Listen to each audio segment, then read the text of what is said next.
welcome to Instructional Design Workshops, the podcast. Episode number 1, Avatar. If you've been on the planet Earth recently, you've probably heard of the movie Avatar. But there's another type of avatar that you may not have heard of.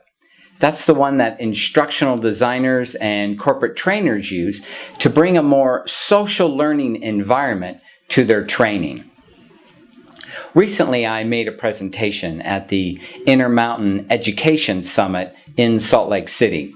We had about 500 participants there. Many of them were nurse practitioners and trainers who, though they weren't really familiar with computer-based training, they did do job aids and posters and different types of training material like that. And they were pretty excited when I told them that they could get a huge gain if they would start using pedagogical agents or avatars or virtual coaches.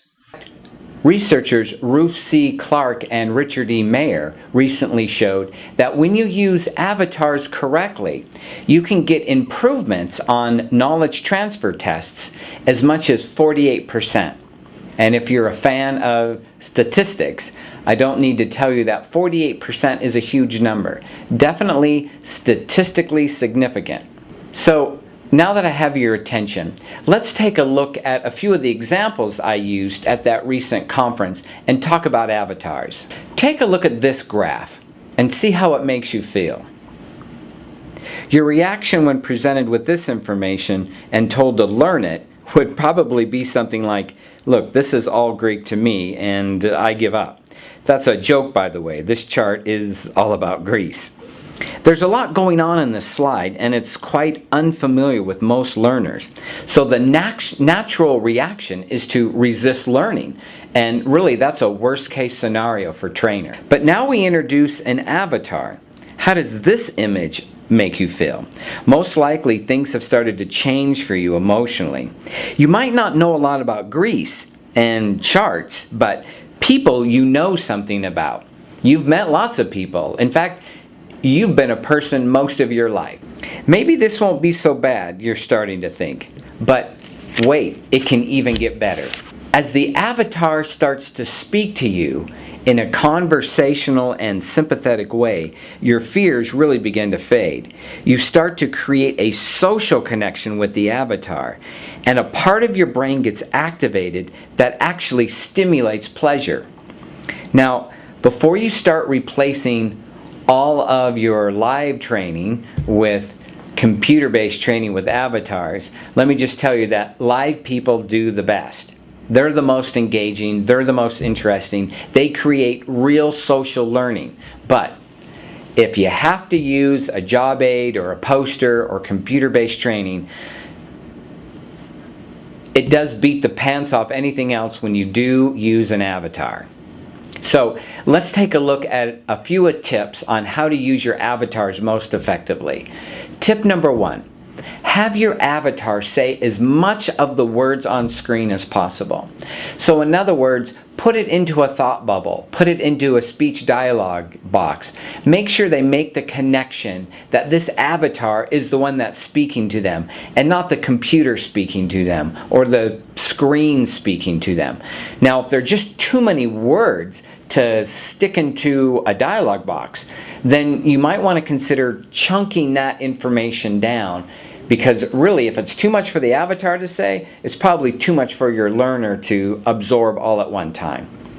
Tip number 2, research shows that avatars can be non-human, but they should at least have eyes. This helps with the whole human anthropomorphism thing. It's a big word, you can look that up on YouTube. But it means to turn an object into a more human-like object. Research shows that almost anything can be used as an avatar. You can use a rock, you can use a tree, and you can use a robot.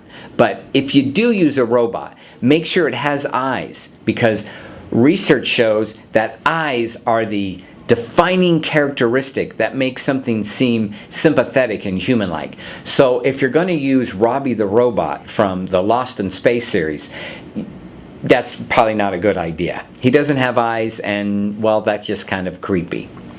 Tip number 3, Make sure the avatar's language is conversational, not formal.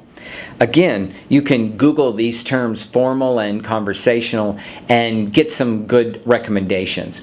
One thing that I like to remember is that usually I can replace the word people with you and the word the with your to make it more conversational. So here's an example of what I mean. People should remember that the planet Earth is the third planet from the sun. Okay, that's pretty formal and kind of what you would expect in textbook training. So let's try a more social version of that by just changing those two words. You should remember that your planet Earth is the third planet from the sun. You can see how that suddenly becomes a lot more social, especially if you had an avatar there saying those words. Tip number 4. Training might not be very sexy, but it appears that it is sexist.